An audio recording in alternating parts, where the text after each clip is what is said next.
Welcome to What's Cooking, and today it's a prairie fresh pork butt that we're going to smoke on our Traeger Timberline 1300. But first, we're going to take our knife and we're going to do some cross hatching on the fat cap of this pork butt, and that way it can get some wonderful flavor down in it. Today for our rubs, we're using our homemade SPG rub that we make right here in our kitchen, and one of our favorite off-the-shelf rubs, and that's Killer Hogs the barbecue rub.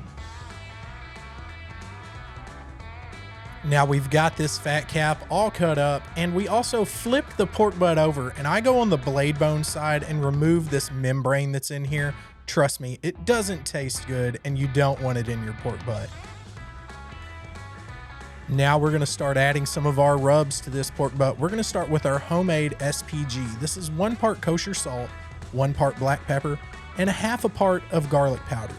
This is one of my go-to rubs on everything I cook. You can never go wrong with SPG. Now, a pork butt is a big cut of meat and it can handle a lot of seasoning. So we're gonna pile this on pretty heavy on all sides of this thing to get as much flavor as we can onto this meat.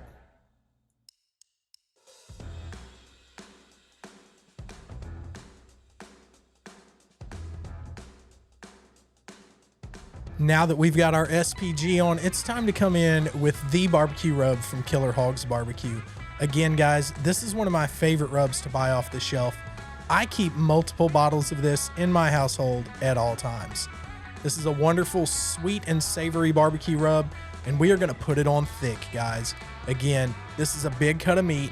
It can handle a whole lot of seasoning, so we're gonna hit every side we can with this to get as much flavor as we can onto this cut of meat.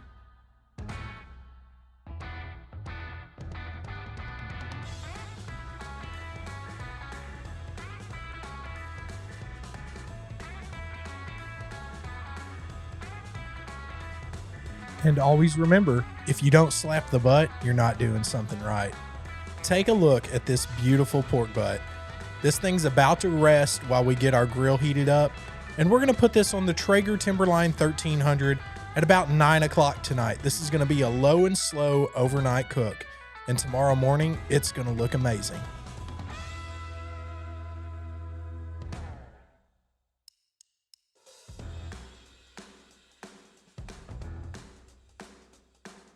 Well, it's 9 o'clock at night and we're putting this pork butt on the Traeger. This thing has sweated in and it looks amazing. Now we're gonna go get some rest while the Traeger does its job.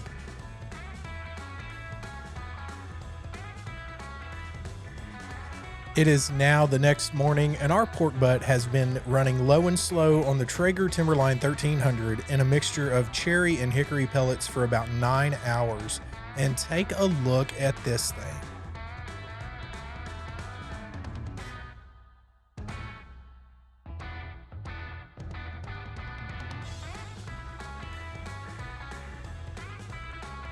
Now we've checked our internal temperature with our thermopen, and we're running around 168 degrees internal, which for most people would be time to wrap, but I'm gonna let this pork butt run a little bit longer because look at the beautiful color we're getting on this thing.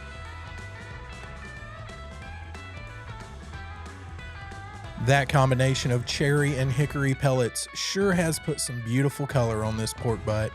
We're gonna give this a light spritz of water, and we're cranking our temperature on our Traeger up to around 250 degrees to finish this pork butt off. Once we've reached our desired internal temperature, we're gonna remove the pork butt, place it in a pan, and add some goodness.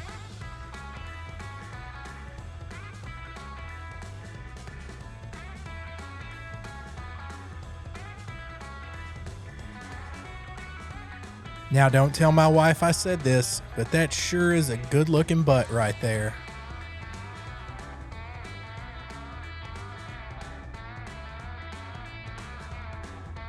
Take a look at this. This pork butt's been on the Traeger for about 14 and a half hours, and it's reading in the 190 degree range with our thermopen. So now it's time to place this pork butt in a pan and wrap it up. But we're gonna add some secret ingredients to our wrap. One of those secret ingredients is some butter.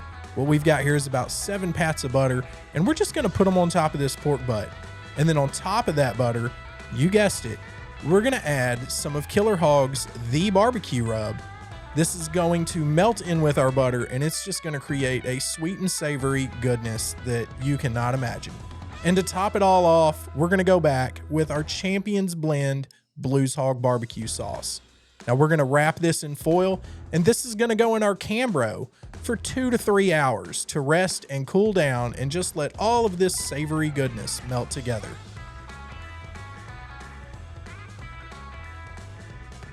Well, it's about 3 hours later, and our pork butt has been resting in a Cambro. Now we're gonna pull out this blade bone, and the secret to good pulled pork is a clean blade bone. Look at how easy that bone pulls out, and look at how clean it is.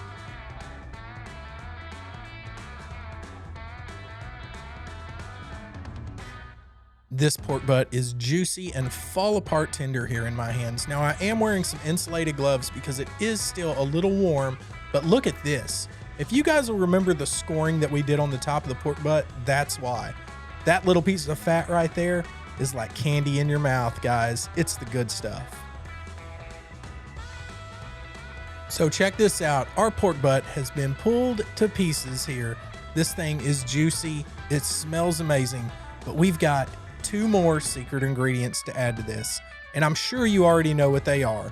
We're gonna go back and we're gonna re-season this with Killer Hog's The Barbecue Rub, and then we're gonna drizzle on some of the Blues Hog Champions Blend sauce.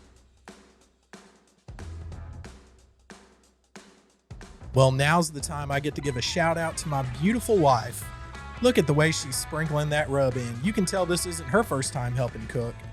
And now we're adding in some of that delicious Blues Hog Champions Blend barbecue sauce.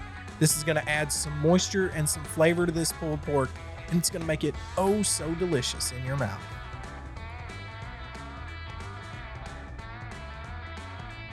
I hope you enjoyed this video, and if you're interested in the process that we went through to get the results on this pork butt we did, I'll leave those down in the video description.